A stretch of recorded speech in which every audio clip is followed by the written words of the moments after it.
Are you guys ready to start? Hi, and welcome to the Fantasy Impact. I'm Kyle McMurphy. This is my brother Todd McMurphy, and here's Sean Quaddy. I'm the Cog, and this is T-Bone, and that's Q-Tag. Cue him up. We spend so much time on fantasy baseball. Play a little Who Would You Rather? How is it? If that man grows a mustache, he's winning the MVP. Tell me what you're saying. Who would win in a fight? Mark Teixeira. Right now. More home runs next year, A-Rod or Mark Teixeira? No. Mark Teixeira.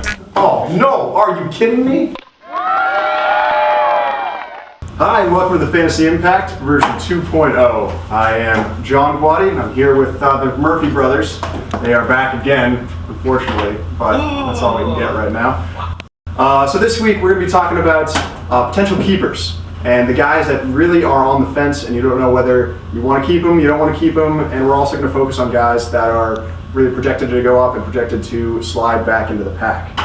So that's what we're going for right now. All right, first up on the block, we've got Carlos Quentin. Carlos Quentin, 27 years old, came off a down year, lots of injuries. What do you guys think? Go ahead, Dr. T. The question is his health. Breakout year the year before, we were looking at 36 home runs, 288 average versus the 236 that he put up this year. Good year. I'm thinking he's closer to the medium now. I'm not seeing him go. He's at his average. He might still hit 26 home runs, something along those lines. I don't know about his health. I don't love him, but he's not getting drafted like he did this season. All right, let me drop some science here. I'm thinking for Carlos Quentin, you're right all about his injury, but I'm also thinking when it comes to keeping, I am a big fan of the health. I think the health is very important. So I think I would. I drop Carlos Quentin down a little bit because the average hurts you. The White Sox aren't looking great. They haven't done anything really to improve themselves. I'm just thinking Carlos Quentin would be great if he gets himself together. I really think he could jack 40 runs, but I'm not. He's still young. He is 27, magic number. Yeah, Carlos Quentin is 27. I have him on my team this year. He was playing injured most of the year. I have a lot more faith in him than you guys do. Again, it is due to injury. I mean, if he is injured, he doesn't have a good track record. That MVP season he was having 2 years ago, which he would have been the MVP 2 years ago had he not gotten injured. I mean, this guy is a big gamble, but he's got huge upside. If he's healthy, he can hit you 40 home runs, and I think he will. And his average will not be 234. His average will be 260 at the worst. Right. Is he related to Greg Oden? That is the question. That's too mean. Is he just going to continue? Is he going to continue to have health problems and therefore not put it together and have all of this sort of Or those three guys aren't marketable. Yeah. That's a cheap shot. I'm just saying. He may not be able to. Health could continue to be an issue. He clearly can't stay even healthy. in his MVP year or potential MVP year, unhealthy. Injured, I don't want He him. does, huge upside. Yeah. Next guy we got on the list, we got Jay Bruce. Jay Bruce. What was the question? What about him? Love Jay Bruce. I know I just said that the injuries I stay away from keepers, but I think Jay Bruce, younger, even more sexier. Outfield, I do think outfield's pretty shallow. But what I want to talk about Jay Bruce is the Cincinnati lineup around him. I think that Joey Votto and Brandon Phillips are both going to be, those three together just smell amazing. I love Brandon Phillips. I went high with him this year. I'll probably go high with him again next year. And the good news is that hopefully I'll get him with a little more value next year.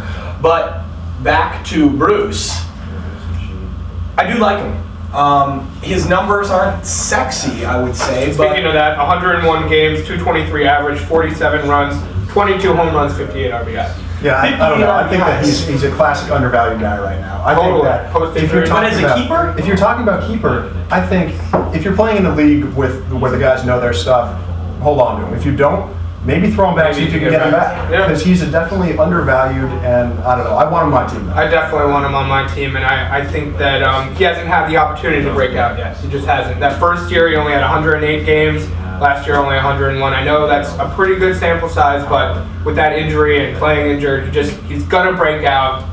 He just hasn't had the opportunity yet. 223 average.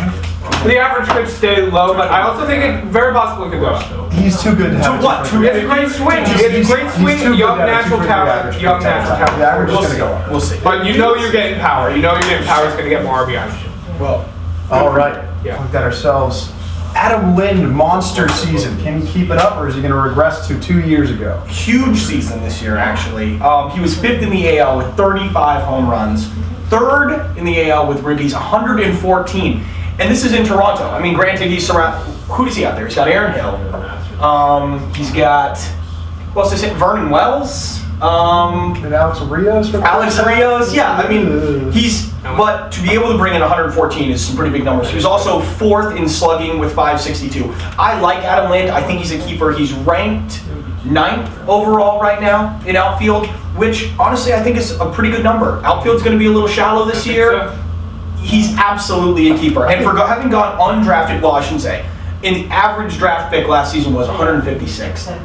This year, he's probably, I mean, what round? I want to ask the question. I mean, last year the Blue Jays just hit a hot streak, and all their hitters that haven't usually hit started hitting, like Hill, like Lind, guys like that who were considered busts up until this year. I mean, you see this a lot. I mean, I'm not saying the Rays are that team, but they definitely regressed. Now, are these two guys, are Hill and Lind, both these guys going to be keeping up these numbers? He's young. He's proven he can hit. He hit 282 the year before. He bumped up to 305. 1 year. Yeah, but I mean, his career average is 287.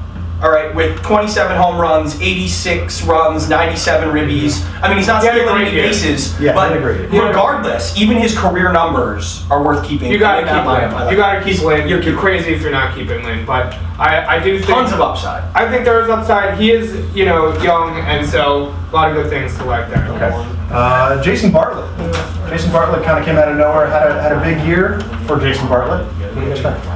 I don't want to talk about Jason Bartlet anymore, to be honest with you. I feel like 1 year wonder. That's how I feel about him. A career year. How old is he? He's old. He's not that old. All right, well, whatever. I just mean it's too big of a standout. Anticipated regression to the mean. If it's between him and some other shortstop, I mean, in AL only league that's different, but in a mix, I don't think I'm not. Yeah, he's not a keeper. He's not a keeper, I don't think. Okay. Well, one, he's in Tampa, so he's in a great lineup. All right. This helps overall. He's hitting Longoria, Crawford. He's in a lot of. They would have done better if they. All right. His average he was 7th in the AL in stolen bases with 30 stolen bases. That is fantastic. I would love 30 stolen bases on my team. Has he done 7th in the AL in batting average. Has he done that before? 20 the year before. 20. Yes. That's a big jump. 20 to 30. Detroit gets 20. That's what I'm talking about. He's going to regress. No matter what, he's going to regress. 254 at bats versus 503 in 08 to 09. So he had 50 more at bats. Obviously, Tampa Bay wasn't using him full time at shortstop the year before. They were switching him out. Still, I agree. I think he is going to regress to the mean. But even his mean is 287 as a batting average. He hit 320 last season. Do you keep him? Is he your starting shortstop next year? No, he's not going in there for someone else. He's not my starting. Yeah, I think that's what it comes down to. Do you want him as your starting shortstop? Somebody will take him. Yes, somebody is going to take him as a starting shortstop and may just end up doing really well because of it. But if you get him at value, I don't think you can get him at value if you're keeping him initially. So there are a lot of short over him, obviously. All right.